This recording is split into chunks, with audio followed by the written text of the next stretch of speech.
It's challenging, as is the book of Hosea, to decipher. The several reasons I've already explained in depth.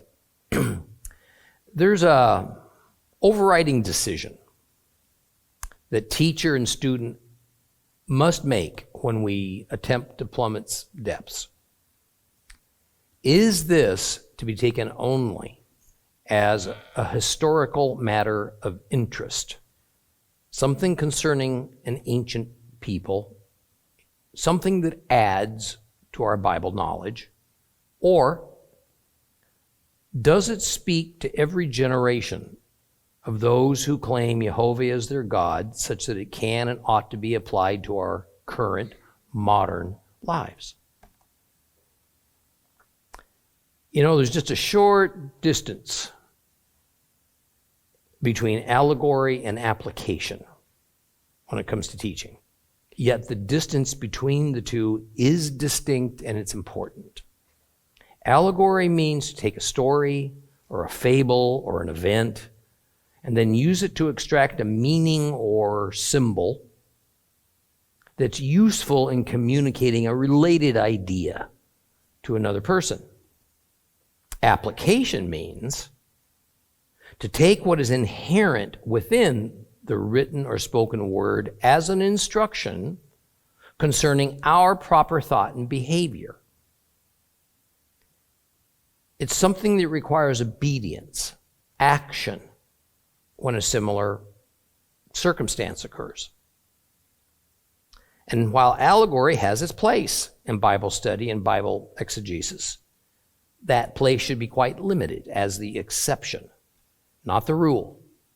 Unfortunately, the exception has become the rule over the last few centuries within institutional Christianity.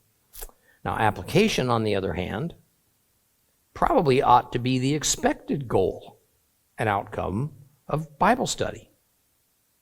Otherwise, such study results mostly in newfound head knowledge that essentially lays dormant, used only for theological discussions and debates. So it's my estimation that Hosea's most useful purpose for believers is less as a historical record, more as a cautionary tale that is full of divine instruction and revelation that is meant to be learned, to be taken seriously, and followed by every generation of those who call the God of Israel our God. So today I intend to draw application into our study so that indeed the meaning of these scripture passages can be assimilated for our use, not merely to fill up our reservoir of curiosity and knowledge. Now, the first 8 verses of Hosea chapter 10 go into some detail about God's determination to destroy Israel's fraudulent religious system and alongside of it, their government, which has been, since the time of Saul, a monarchy. Jehovah, through the continuing agency of the Word, reminds Israel of their history, of what their kings have done, that it was never God's idea in the first place for Israel to have an earthly king.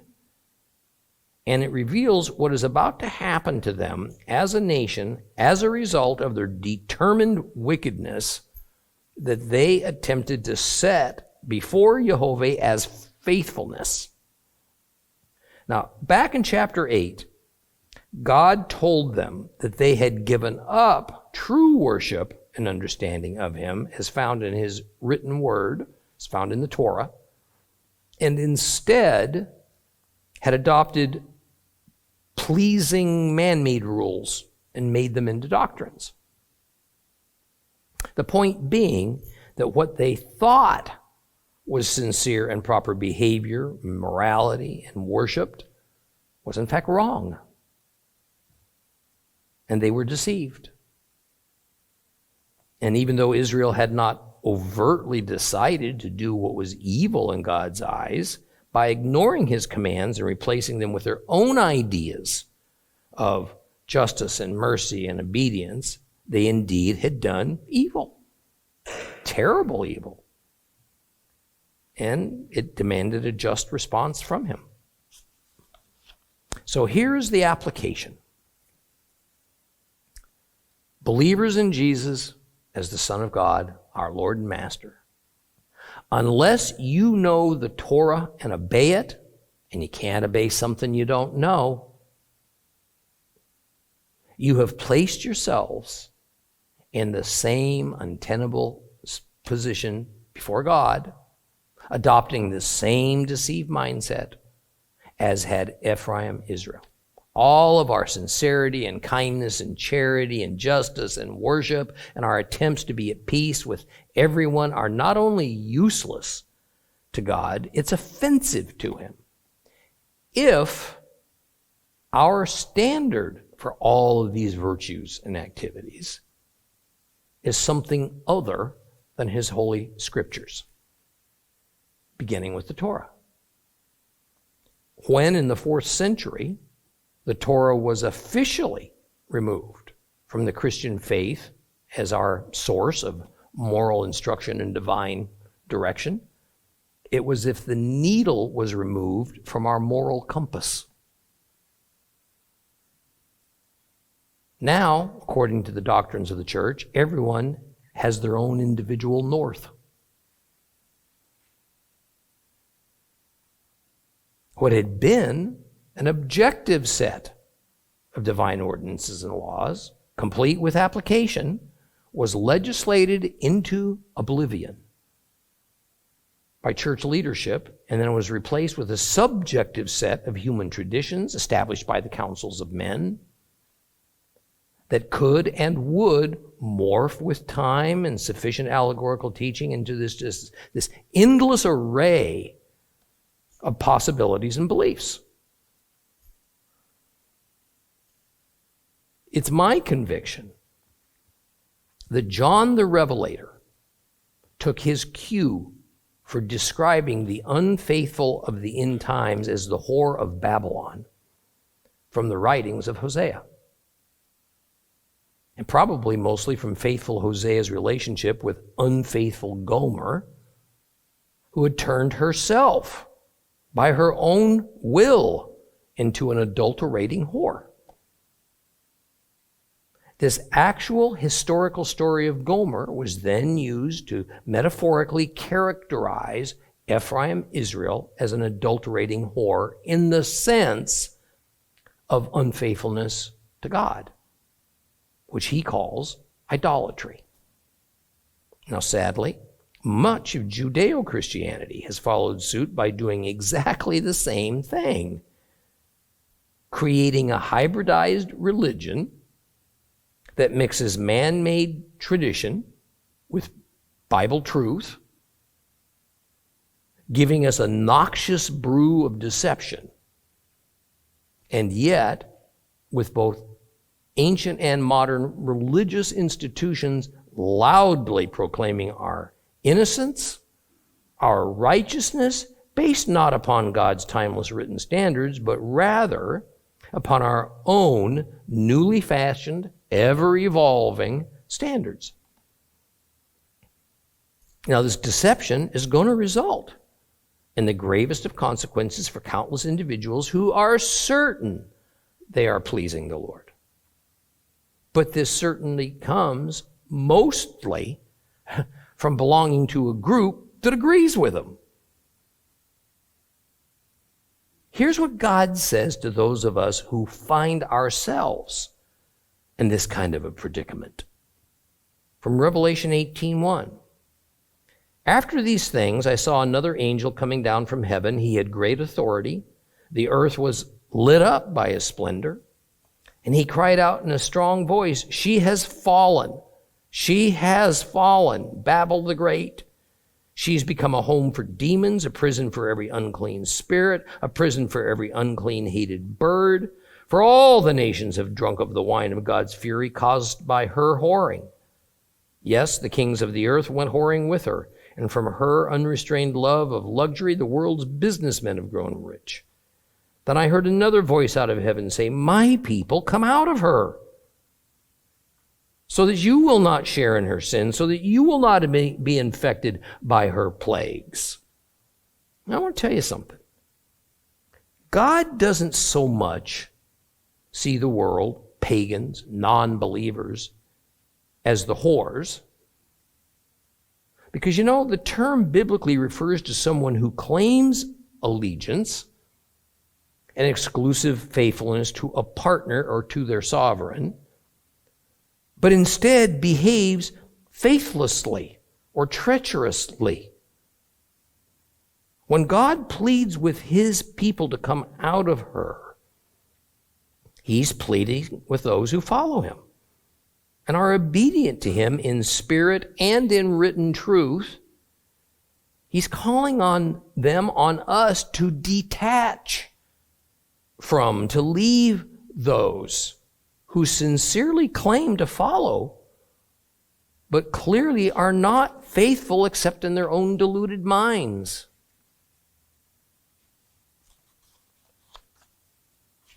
Open your Bibles to Hosea chapter 10. Hosea chapter 10. We're going to start reading at verse 9. Go on to the end. Hosea chapter 10, beginning at verse 9. Since the days of Gibeah, you have sinned, Israel. There they took their stand. For these arrogant people at Gibeah, war was insufficient punishment. When I wish to, I'll discipline them, and the peoples will be gathered against them to discipline them for their two crimes. Ephraim is a well-taught cow.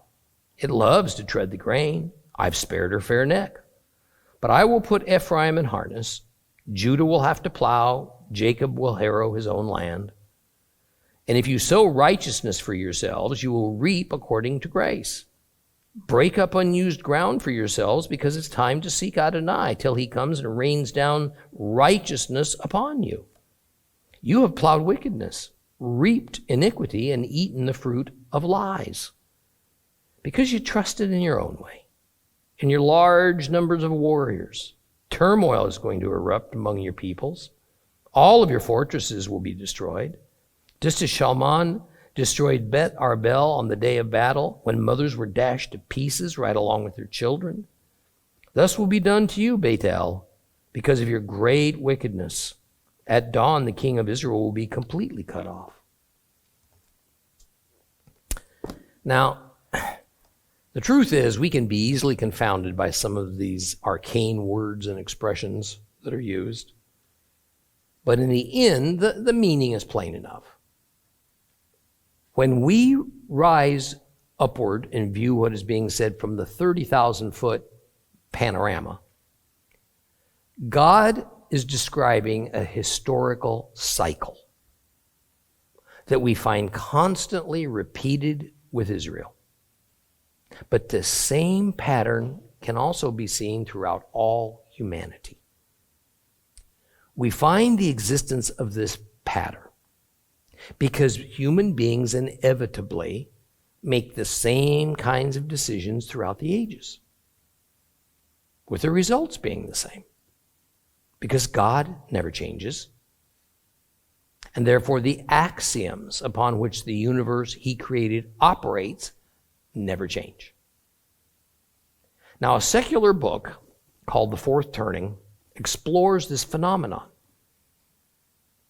And in this book, the authors fashion a means to describe this predictable, this repetitive pattern by dividing these historical cycles into 4 quadrants. Now, I want to emphasize that this characterization is not God-given.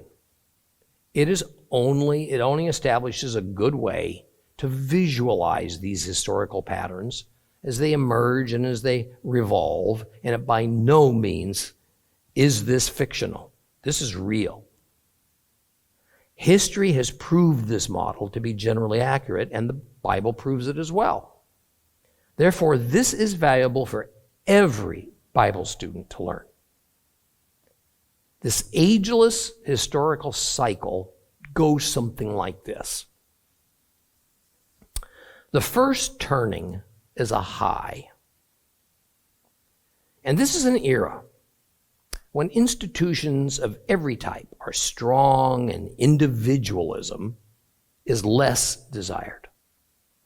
Society is confident about its direction, seeing it as good, even if perhaps those outside the majority don't like the sense of required social conformity that this direction mandates.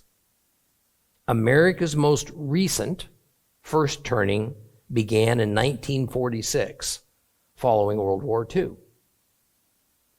And it probably ended with the assassination of John Kennedy in 1963. Most people married early, sought stable corporate jobs, and then slipped quietly into the suburbs to pursue the newly defined American dream. It's an era in which social, government, and religious institutions are admired, and the appearance of social order and the demand for it, this is at its highest. But now we come to the second turning. The second turning is an awakening.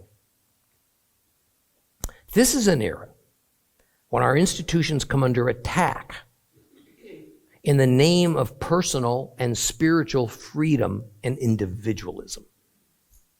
Okay? That is, a desire for a libertine-based society emerges. Just when society is reaching its high tide of public progress and happiness, people suddenly tire of the expected social and moral discipline and want to recapture a sense of personal power and identity. Younger social activists and people of faith look back at the previous high era as an era of cultural poverty and of religious intolerance. America's most recent awakening happened beginning with the college campus and then the inner city revolts of the mid-1960s. Probably ended with the tax revolts of the 80s. This is the part of the historical cycle when the institutions of social order are still operating, but the demand for conformity to the current social order has greatly diminished. And in fact, many want this order to be overturned, to become something else. Now, then we go to the third turning. Now, the third turning is an unraveling. The mood of this era is in many ways the opposite of the high of the first turning. There is a sense of national malaise, negativity, unhappiness. Social, government, and religious institutions are now weak. None of them are trusted. While individualism, while outright rebellion against our traditional morals and values, well, this is strong, very strong, and it's flourishing. Unravelings follow awakenings, and personal pleasure free from any social or religious fetters of the past, well, now that's the rule of the day. America's most recent unraveling began in the early 1980s, and we are probably now, in 2022, in the very advanced stages of it, perhaps even on the cusp of the very earliest stage of an impending fourth turning. Now, the current era opened with triumphant morning in America individualism and has drifted toward a nearly universal distrust of institutions and leaders, a very edgy, a radical, if you would, popular culture, and a competition among many new groups to define a new set of societal values. faith institutions are not immune and have themselves had to reckon with this demand, with the result that some capitulate. They comply, while others develop a fortress mentality.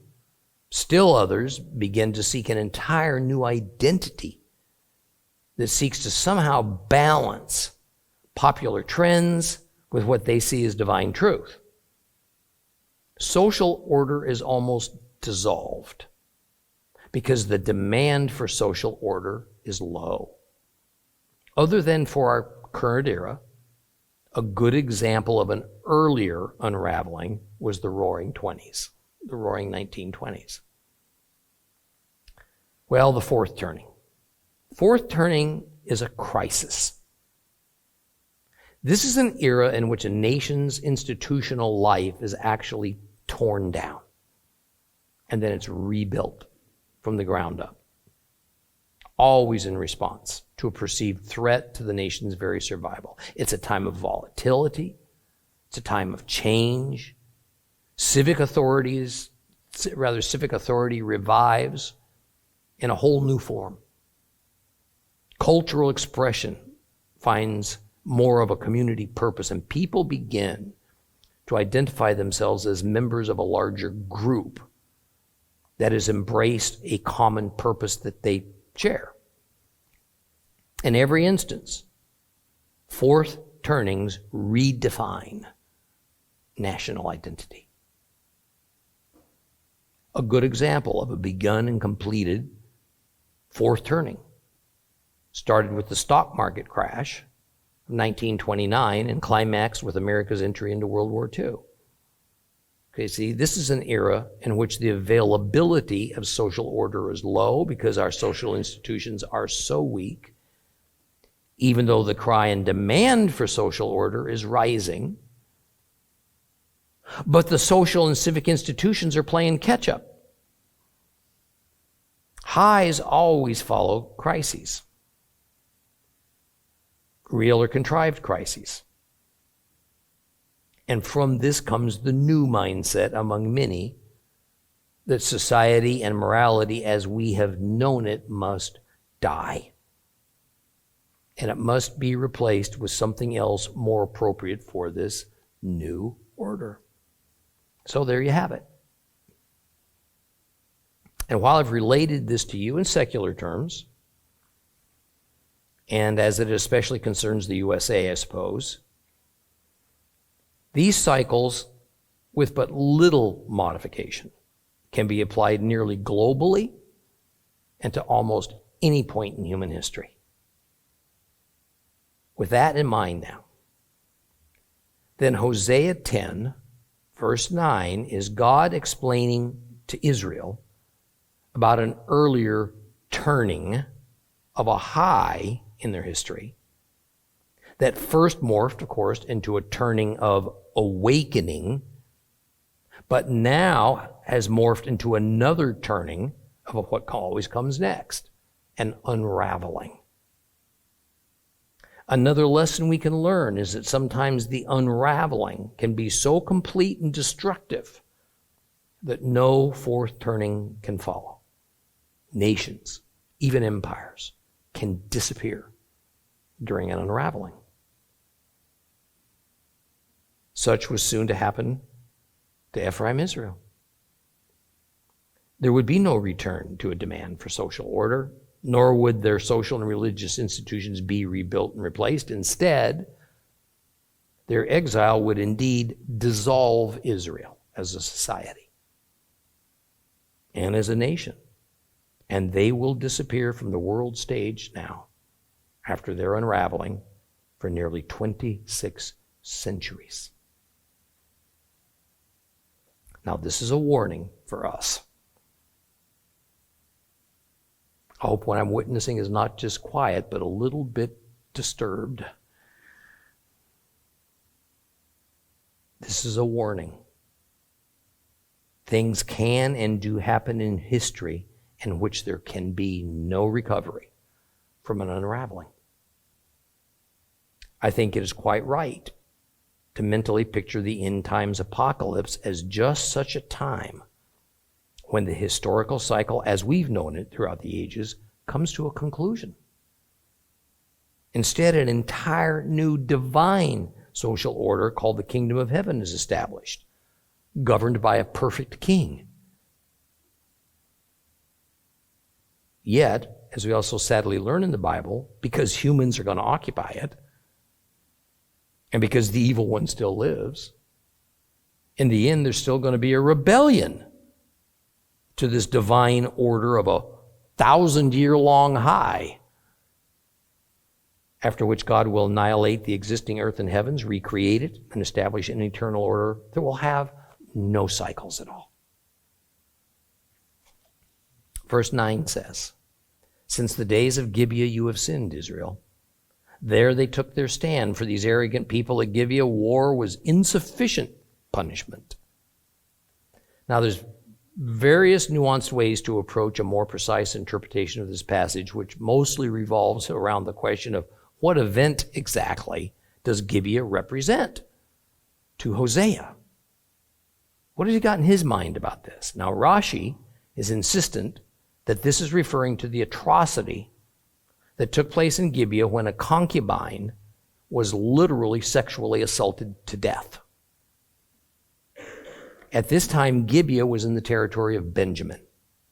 And so it was a number of men of Benjamin who committed this terrible crime, yet they went unpunished. The other tribes of Israel were so incensed at this act that they band together and attacked Benjamin, nearly wiping them out as a tribe. So I think Rashi is correct in his assessment. The more important point, however, is that this event was seen by Yehovah as a moment in history that redefined Israel. It was a point of departure from something which they had once been. Thus, because of what they had now become, God is pronouncing a judgment of wrath upon them. And in verse 9, they are indicted. And in verse 10, the verdict is given.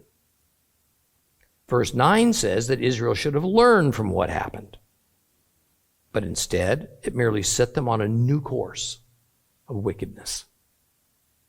The war that nearly made Benjamin extinct should have caused all of Israel to examine themselves, to repent, to make substantive change.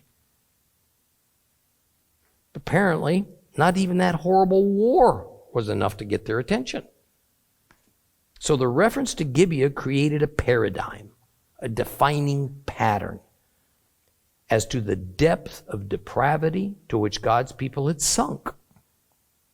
Therefore, verse 10 says, "When I wish to, I will discipline them, and the peoples will be gathered against them to discipline them for their two crimes."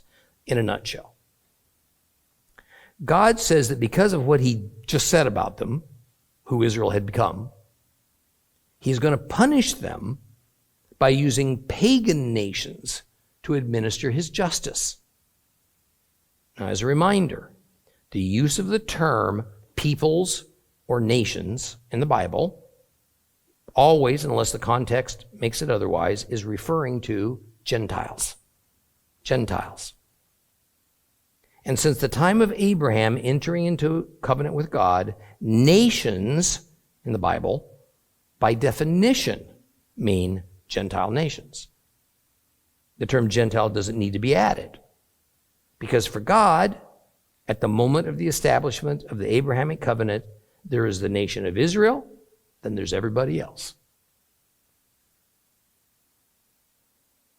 Now for me, this is further proof that Rashi is correct in thinking that the crime that happened in Gibeah was the gang rape and murder of the concubine, likely combined with the other tribes' far overreaching and unjust determination to wipe out all of Benjamin for the crime of a few.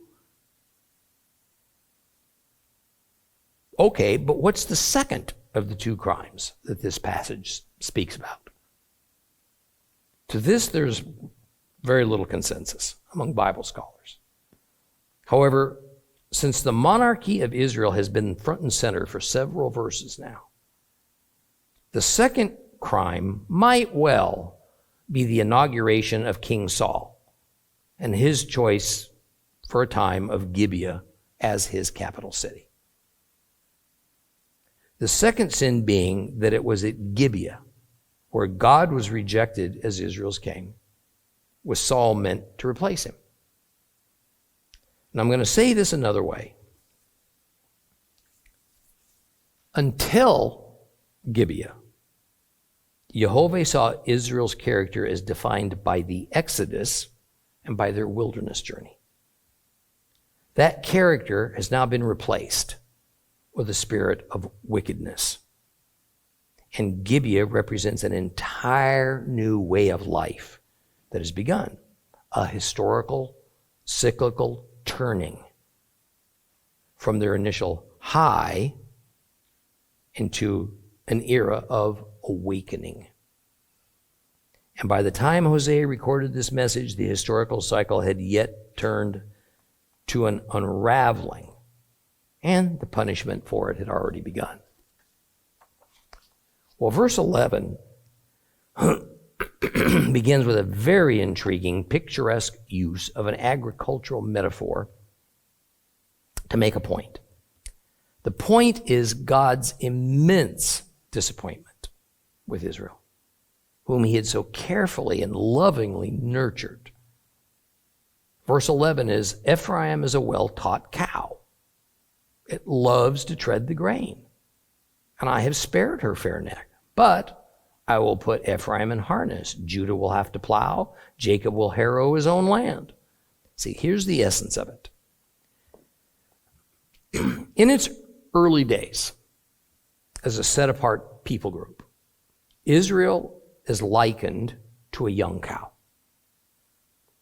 Israel was well-trained via their time in Egypt, their rescue from Egypt, the Torah that was given to them by God through Moses, then by the wilderness journey, and then Jehovah giving Israel the land of Canaan for their home. Israel, like a trained cow, at first loved to be obedient to their master, to God, to tread the grain, so to speak. This is something the cow, again, like the Israelite people, do willingly. God says that because Israel was so young, and because she worked at doing what she was trained up to do, he spared her the yoke. Now, to get a better understanding of what this is getting at, we need to understand that at first, young cows typically were not put to the yoke, because a yoke was needed to do harder, heavier work. It was common that young cows might be used to simply walk over the stalks of grain spread out on the threshing floor in order to separate the heads from the stalks. In fact, these cows were even allowed the luxury of eating as they worked. Pretty cushy job. Later, this would change, but not because the cow, Israel, had done anything wrong. The second stage of use on the threshing floor for a cow came later on in the training process, and only after they had physically matured. At that point, a yoke was put onto its neck, and then a heavy threshing sled was attached to the yoke. The cow could then pull the sled back and forth over the spread out stalks of grain, doing a far more thorough job of separating the heads from the stalks, and at a lot faster pace than only their hooves might accomplish it. The mention of the young cow's lovely neck, means she didn't yet bear the scars and calluses of carrying that heavy and uncomfortable wooden yoke upon it. The easier work for the younger Israel is a metaphor for the wilderness experience.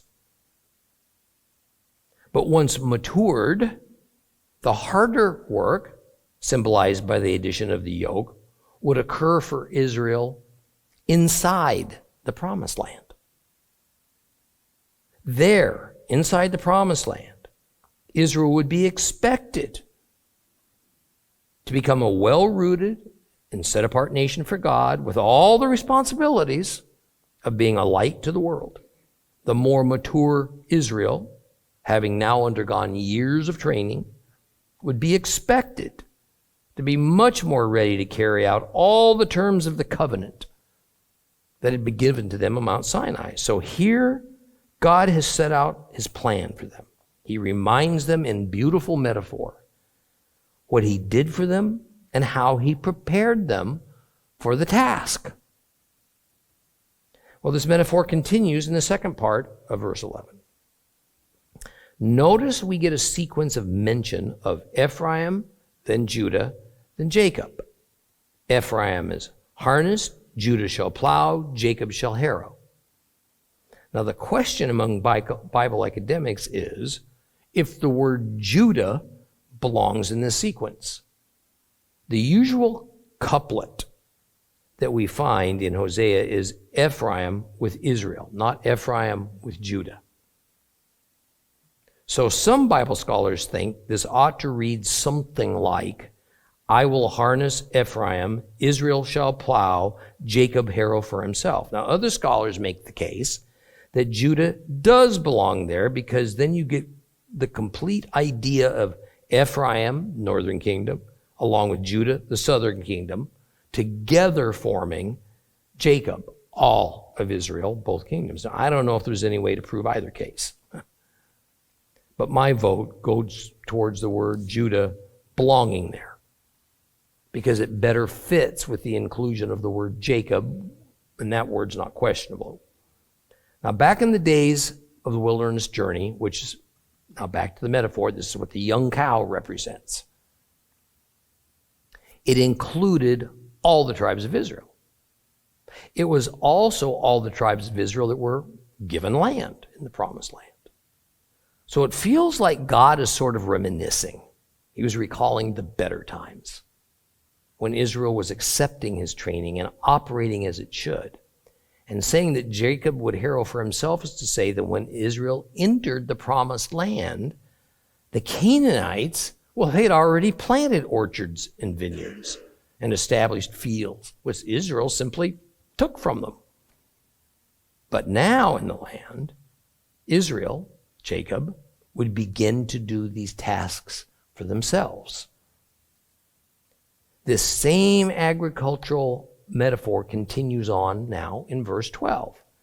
If you sow righteousness for yourselves, you will reap according to grace. Break up unused ground for yourselves, because it's time to seek Adonai till he comes and rains down righteousness upon you. Now, this agricultural metaphor and its actual meaning here become combined. Just as with sowing seed for food, Israel is also to sow righteousness for themselves. And when this happens at harvest time, what comes up will be, metaphorically speaking, God's grace. That is, Israel is challenged by the Lord to not just know, but also to live according to the terms of the covenant of Moses. By doing this, they will find that just as by properly preparing the ground, and then by using good seed, it will produce a bountiful harvest, so by obeying God, righteousness, then every manner of goodness will come to them by means of God's grace towards them in return for their faithfulness. So let's nuance this just a little bit further. It's interesting. Two distinct Hebrew words are used here as the qualities needed for God to rain down righteousness upon all of Israel. They are tzedakah and chesed. Tzedakah and chesed. Now, tzedakah is best interpreted as righteousness, but in the sense of righteous justice. So in modern English, the better choice probably would just be simply justice. Chesed is a concept that includes kindness and grace and mercy. Now, tzedek, which is what God's going to rain down on Israel, also means righteousness, but it means it more in the sense of a spiritual condition, a status before God of righteousness. So considering the context, I think a good reading of this is, if you sow justice for yourselves, you will reap according to mercy, then skipping to the end of the verse, till he comes and rains down his righteousness upon you. Well, verse 13 then goes on to explain that instead of Israel sowing justice and therefore reaping mercy, they acted wickedly. Verse 13, you have plowed wickedness. You've reaped iniquity and eaten the fruit of lies. Why? Because you trusted in your own way, in your large numbers of warriors. Now, from the Hebrew standpoint, instead of sowing and then reaping tzedakah and chesed, Israel sowed and reaped resha, wickedness, and evel, injustice. This resulted in them eating the bad fruits of their improper sowing and reaping kahash, which is deception. That is, obedience has one result, disobedience has the opposite result. The former results in divine blessing, the latter results in the divine curse, just as the covenant of Moses outlines it. Now, probably this is referring to the time of King Menachem, son of Gadi, who led the people to ignore God's Torah and to instead follow their own ways. This reflects a reality set down in a proverb a couple hundred years earlier. Proverb 11:18. The profits of the wicked are illusory, but those who sow righteousness gain a true reward. Okay. Talked about application. Here is the application that as believers we must understand, expect, and activate it in our lives. Personal prosperity is the logical result of good behavior as it's defined by God's Torah. Equally, national prosperity is the logical consequence of hard work and virtuous behaviors as a social order. But it must happen within the virtuous behavior as defined by God's Torah. Thus, both individual and national disaster, now we're talking about, now this is the opposite, is the consequence of laziness and bad behavior. This too, under the definition for wicked behavior in the Torah. Now, I use the term logical instead of spiritual because, as I explained in an earlier lesson, human logic, no matter how much we might at times want to just kind of shove it down, tells us that if there is a law, there must be a lawgiver. And if there's a law and there's a lawgiver, then it must be objective. We know there's a law because all humans have an innate sense of the existence of something called moral and immoral, of the reality of something called right and wrong, good and evil. Logic further tells us that since foundationally we agree that this dichotomy exists, then we must ask where this innate sense came from. Where'd it come from? And further, who decides the boundaries for right and wrong, moral and immoral? You know, I'm so disheartened to have recognized a few decades ago that institutional Christianity, as it's developed over the centuries, has discarded this line of logical, innate reason and opted for no law, no lawgiver, and made the definitions of moral, ethical, and right completely subjective and malleable, depending upon how one feels in our heart. This is precisely what we are witnessing in the book of Hosea as it concerns Ephraim, Israel. This is what they did.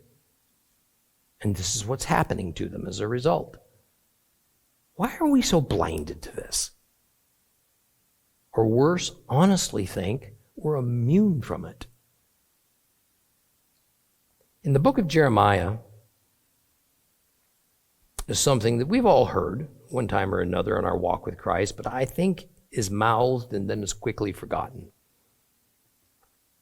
It's at the end of a few verse passage that I want to read it all to you so that the context is very clear. This message was aimed at Judah at the time it was being spoken by Jeremiah, with Ephraim, Israel already scattered. They're gone in exile at this time. Starting at Jeremiah 17:1.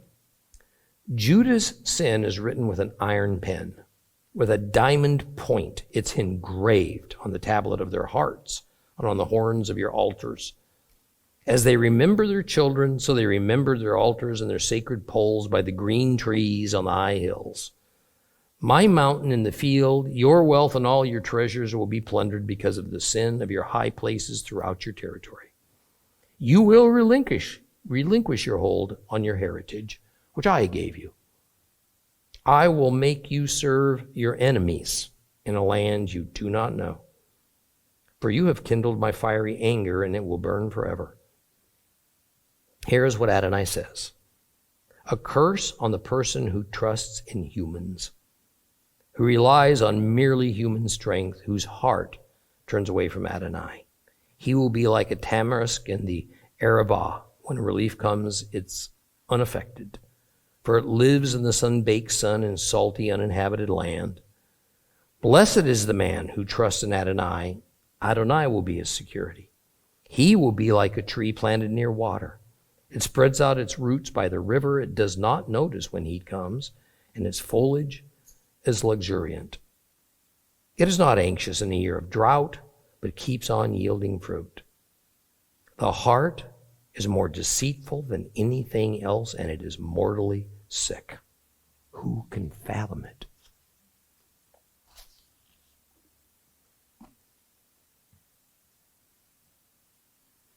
The words and this belief that my heart tells me to do thus and so, and that this essentially reflects the proper life of a believer, needs to be discarded.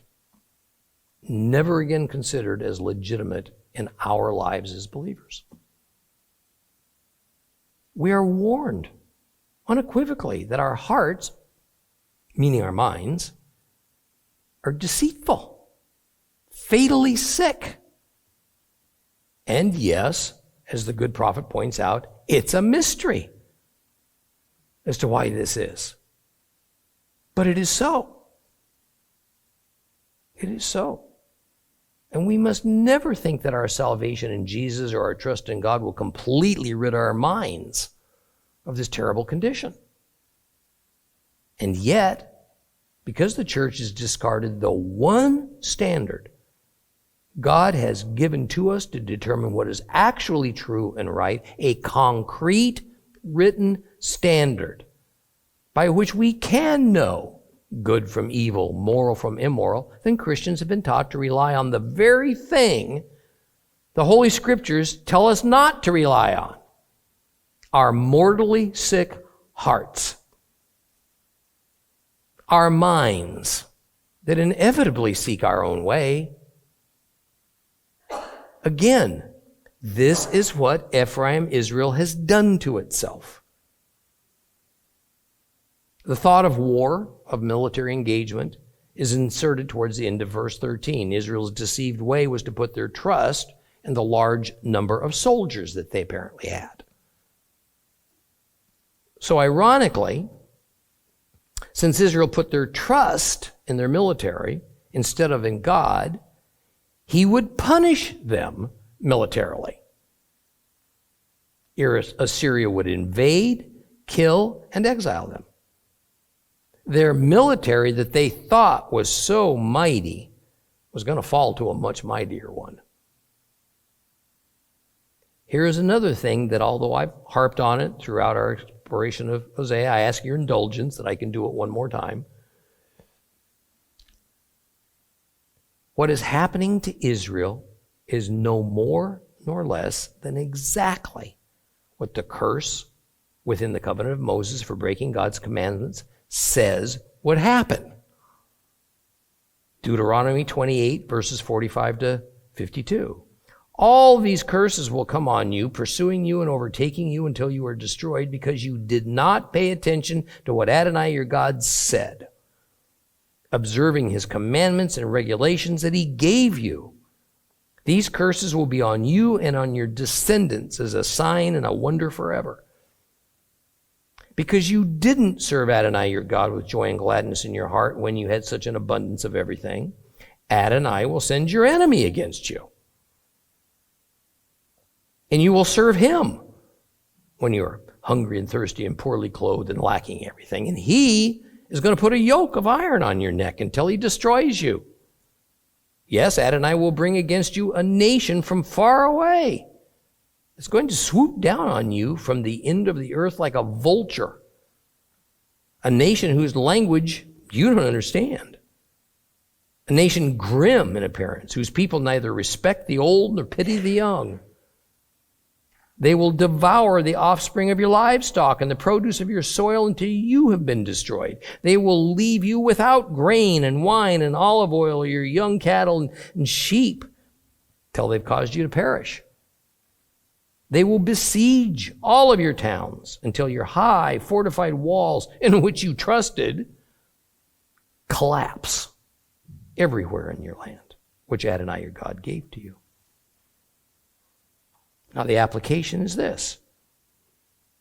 For those who claim trust in the God of Israel, but who behave according to our own ways and trust in the might of our armed forces and our intelligence, a military disaster is what's going to bring us low.